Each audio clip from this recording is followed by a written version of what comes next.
Hey, it's Alan, and I just wanted to let you know that you can now listen to the ongoing history of new music early and ad-free on Amazon Music, included with Prime.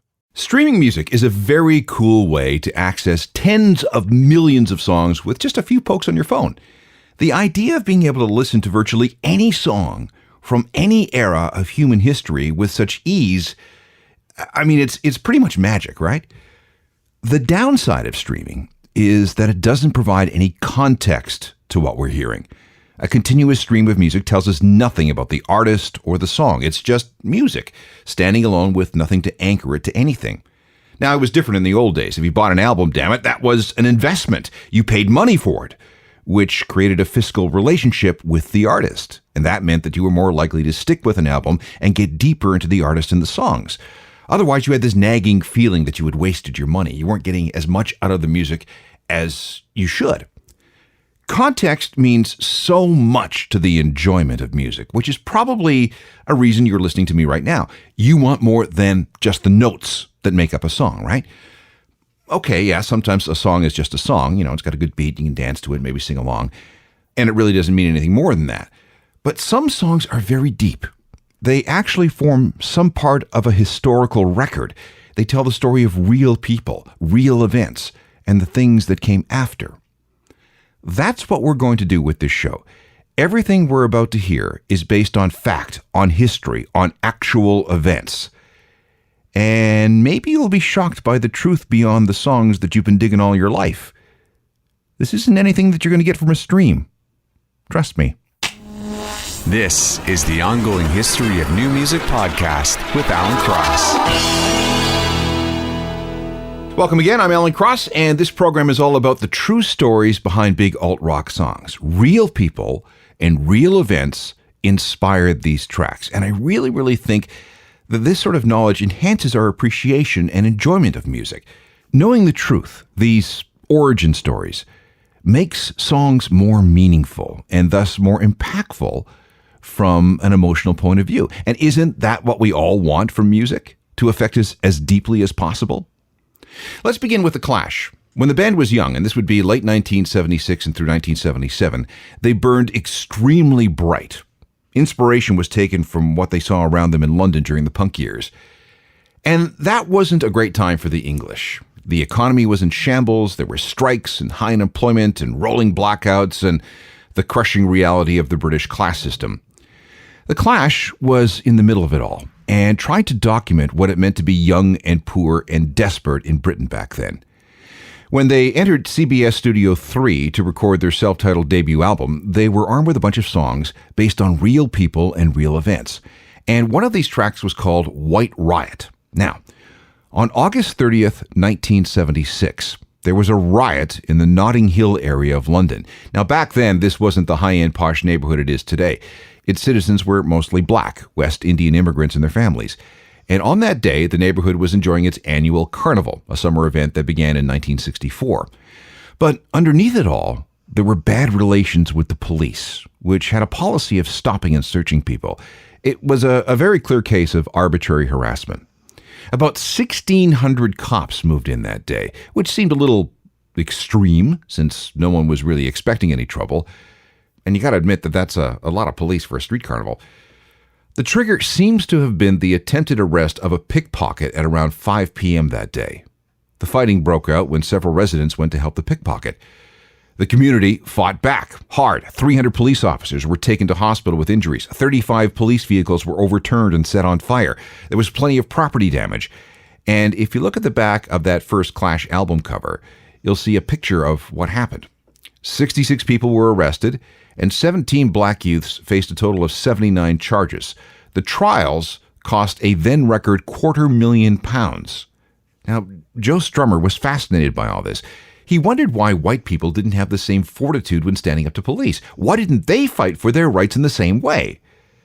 When the Clash played the song, some people got the wrong idea, calling it racist. Others took the song as an invitation to make trouble. And by the end of 1979, the Clash stopped playing this track because so many people had misinterpreted Joe's intentions. But that didn't stop it from becoming a Clash classic.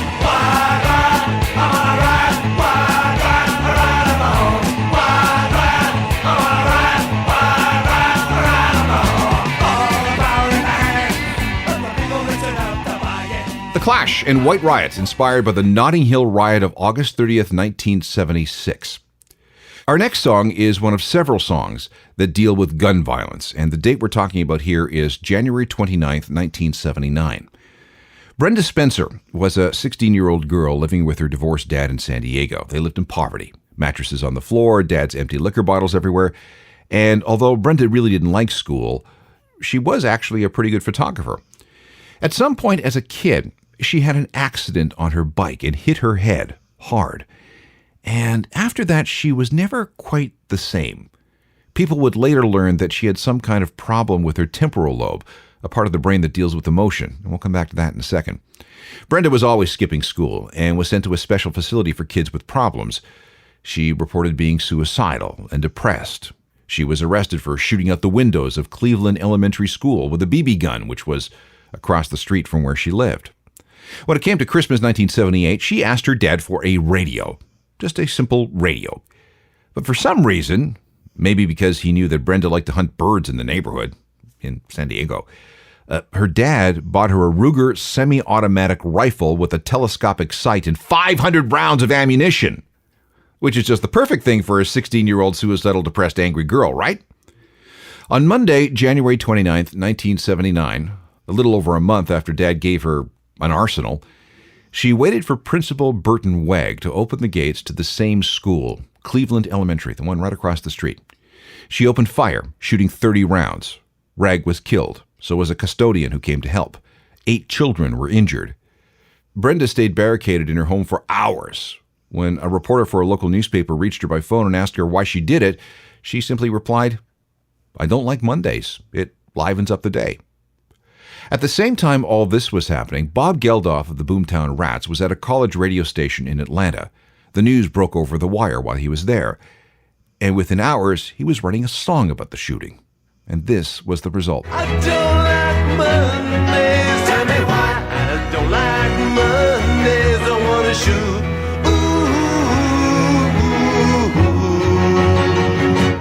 Ooh, the whole day down.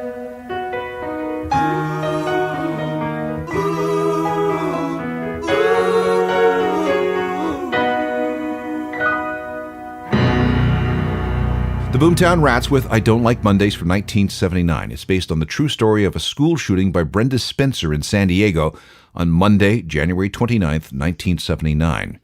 She's still in prison at the California Institution for Women in Cairo, California. The next song is also based on some real-life violence. On January 30th, 1972, a group of unarmed protesters were marching in the northern Irish town of Derry. It was the time of the Troubles, fighting between Irish Protestants and Catholics. There were clashes and plenty of deaths the previous year. Shootings, nail bombs, sniper fire, the Irish Republican Army versus the British Army. In early January 1972, the mayor of Derry banned all marches and parades for the rest of the year in hopes that this would de-escalate the tensions and stop the killings. Well, that didn't stop some protesters. On January 30th, up to 15,000 people took to the streets, and at some point, stones were thrown at British soldiers. And that's when everything started going to hell. When it was all over, 26 people had been shot. 13 died at the scene. 1 died later. The day became known as the Bogside Massacre to some, and Bloody Sunday to others. Okay, fast forward 10 years. U2 was still early in their career and looking for ways to promote themselves. Manager Paul McGuinness managed to get them a spot in the New York City St. Patrick's Day Parade. Okay, fair enough. Good gimmick for some Irish boys. But then they discovered that the parade would include some members of the IRA. This did not sit well with U2. Exporting the fighting beyond Ireland was wrong, so it was decided that U2 would not march. But when McGuinness tried to explain their position, he got into a fight with some IRA people. The upshot of all this was that U2 wrote Sunday Bloody Sunday for the War album. It's not actually about what happened in Derry on January 30th, 1972. It's really more about the dilemma and the conflict U2 had during the 1982 St. Patrick's Day Parade in New York City. The sentiment is, how long is hate like this going to continue?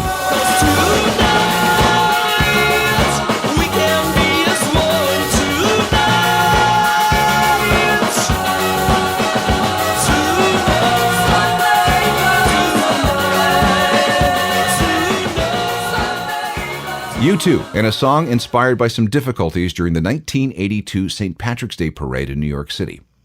Okay, let's take a break from violence with this next true story. Okay, there's violence, but nobody got killed. It is October 1986. CBS News anchor Dan Rather is walking down Park Avenue in New York City after having dinner at a friend's house. Suddenly, two well-dressed white men get in his way. The tall one with the mustache looks at Rather and says, "Kenneth, what's the frequency?" Rather replied, "Sorry, you've got the wrong guy." And that's when the guy punches Dan in the face. Rather gets up and starts to run. The two guys follow him, screaming and punching and kicking at him, all while yelling, "Kenneth, what's the frequency?"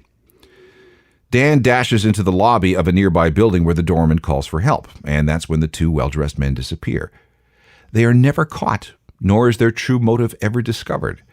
And for a while, people accused Dan of making all this up. But the doorman was his witness. He says, "Yeah, this is what happened." For a while, a theory was floated that Dan had been mistaken for a man named Kenneth Schaefer, an electronics expert who had designed a system for intercepting coded Soviet satellite transmissions. Later in the decade, we heard that the attacker had been identified as a guy named William Tager, a mentally ill man who believed that the media, specifically Dan Rather and CBS News, had been beaming signals into his head. Tager was eventually convicted for murdering an NBC technician on August 31st, 1994, and at his trial, a psychologist testified that it was definitely Tager who assaulted Dan Rather. Tager was sent to jail and paroled in 2010. Okay, so a done deal, right? Well, not really. A writer for Harper's Magazine named Paul Limbert-Allman found some interesting coincidences while reading the stories of a Texas writer named Donald Barthelme. In these fictional stories, Barthelme often had a character named Kenneth. The phrase, "What is the frequency?" also turned up a number of times, as did a character, a newsman no less, named, wait for it, Mr. Lather. Mr. Lather is not looked upon kindly in these stories. He is portrayed as evil and unscrupulous. Like Dan Rather, Donald Barthelme worked in journalism and media in Houston in the late 50s and early 60s. Yeah, the same time Dan Rather was working in journalism and media in Texas. So, could the two men have crossed paths? Could there have been a lingering grudge that lasted across the decades? Doesn't look like we'll ever know. But it makes you wonder. There are some eerie coincidences here, all of which helped culminate in one of REM's best-known songs. What's the frequency, Kenneth? This shopping's a drain.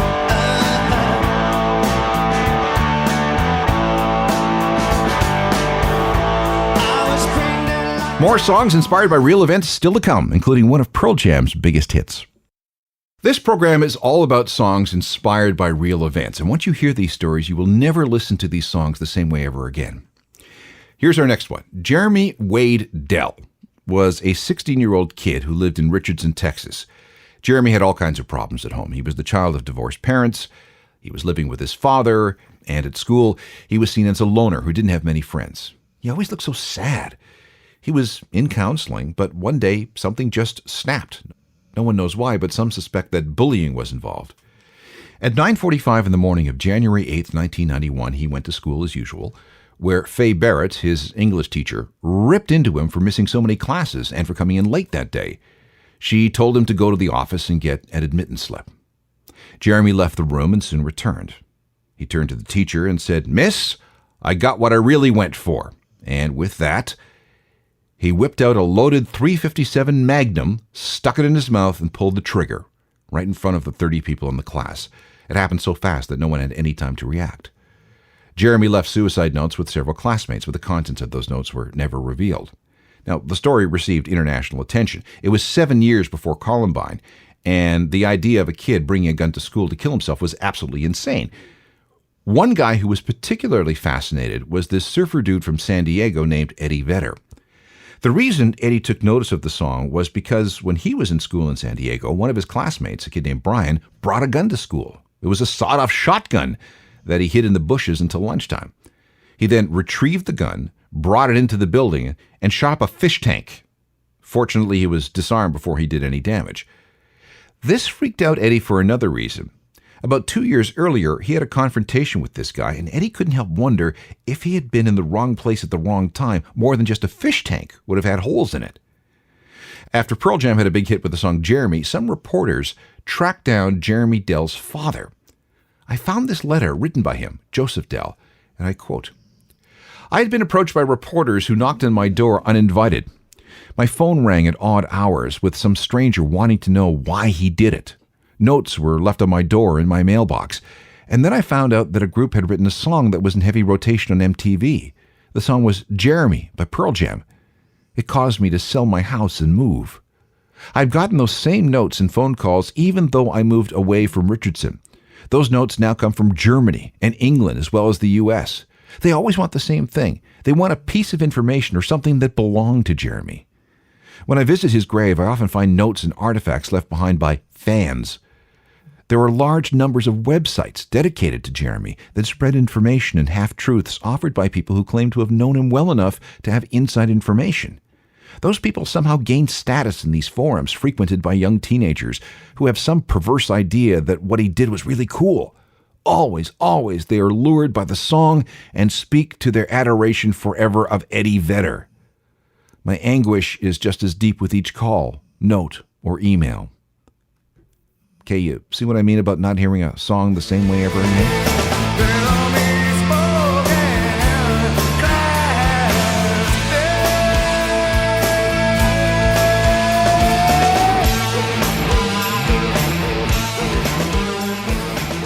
A song written about Jeremy Dell of Richardson, Texas. And now, another story of sadness and terror.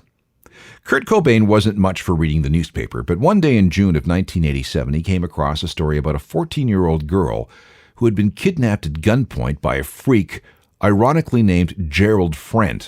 He was a serial rapist who had already served time for the rape of a 12-year-old. He'd been paroled in 1980. And this girl, which we will call Polly, was hitchhiking her way home from a concert at the Community World Theater in Tacoma, Washington. She was taken to the trailer where Gerald Friend lived. He proceeded to torture her with whips and razors and a blowtorch while she was tied to some kind of pulley apparatus. Fortunately, she was able to escape from his van when he stopped for gas one day. She created a big commotion, cops were called, and a day later, Friend was arrested. And he's now serving 2 consecutive 75-year sentences in eastern Washington state. Kurt was really moved by this story and wrote the first version of a song that he called Hitchhiker when Nirvana was getting ready to record the Bleach album in 1989. It was first recorded during the sessions for the Blue EP later in the year and then refined during the Nevermind sessions the following spring. What we ended up hearing on the album is simply a remix version of the demo. Okay, here's where it gets even weirder. During a show on the 1991 Nevermind tour and during a performance of Polly, 2 jerks in the audience sexually assaulted a girl.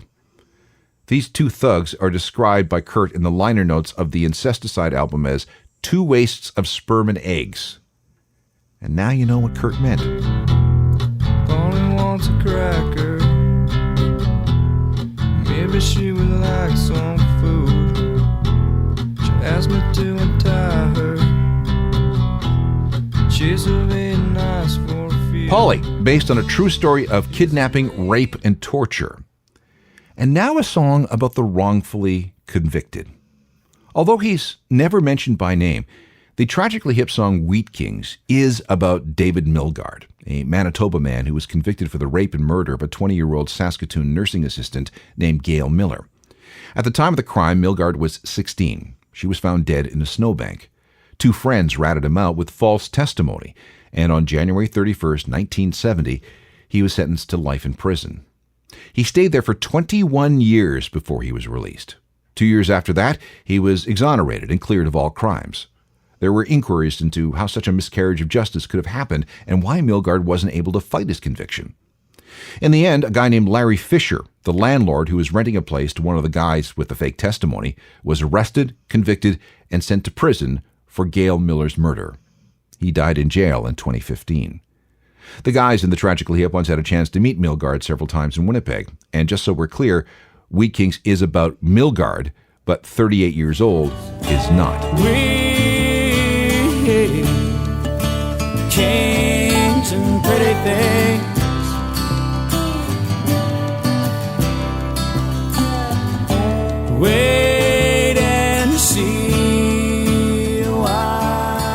The tragically hip from Fully Completely with Wheat Kings, inspired by the wrongful murder conviction of David Milgaard.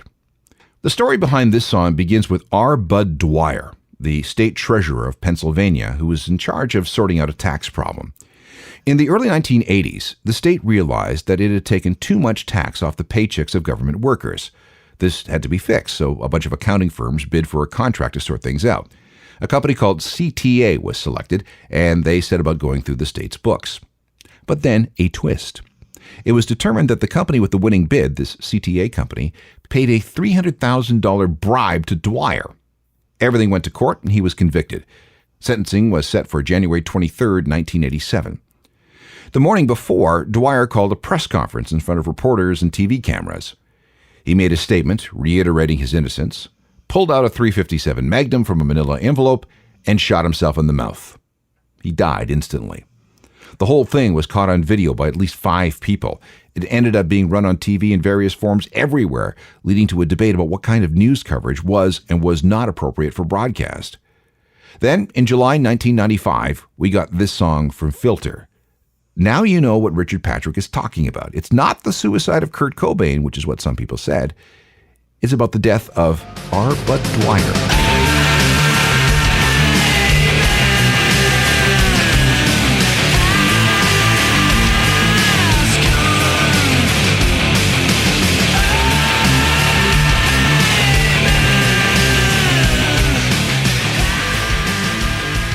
Here are a few more songs based on real events. Sarah McLachlan's Angel is about the heroin overdose of Jonathan Melvoin, the touring keyboardist with the Smashing Pumpkins. Both Pompeii by Bastille and Cities and Dust from Susie and the Banshees are about the eruption of Mount Vesuvius in 79 AD. Right Here, Right Now from Jesus Jones recalls the fall of the Berlin Wall in the fall of 1989. Zombie from the Cranberries is about a 1993 IRA bombing that killed 2 people. And April 29, 1992 from Sublime is all about the LA riots that erupted after the Rodney King trial. Lots of songs, lots of stories. I'd like to thank Jeff for suggesting this topic, real stories behind songs. And if you have an idea for a song topic, let me know through alan@alancross.ca. After, 826 shows? I pretty much need all the help I can get. Podcasts. More are coming all the time. There are dozens and dozens and dozens of them at Apple Podcasts, Google Podcasts, or wherever you get your on-demand audio. They're all free, of course. Rate, review, and remember to subscribe. We're posting new podcasts every single week. If you need more information, there's my website, which is a journalofmusicalthings.com. It's updated every day and comes with a free newsletter that offers all sorts of music news. It's free, and you never get any spam. Beyond that, you can find me on Facebook, Twitter, Instagram, and Google+, and there is no reason why we can't connect. I'd be happy to do so. Technical production is by Rob Johnston. Talk to you next time. I'm Alan Cross. You've been listening to the Ongoing History of New Music podcast with Alan Cross. Subscribe to the podcast through iTunes, Google Play, Stitcher, Spotify, and everywhere you find your favorite podcasts.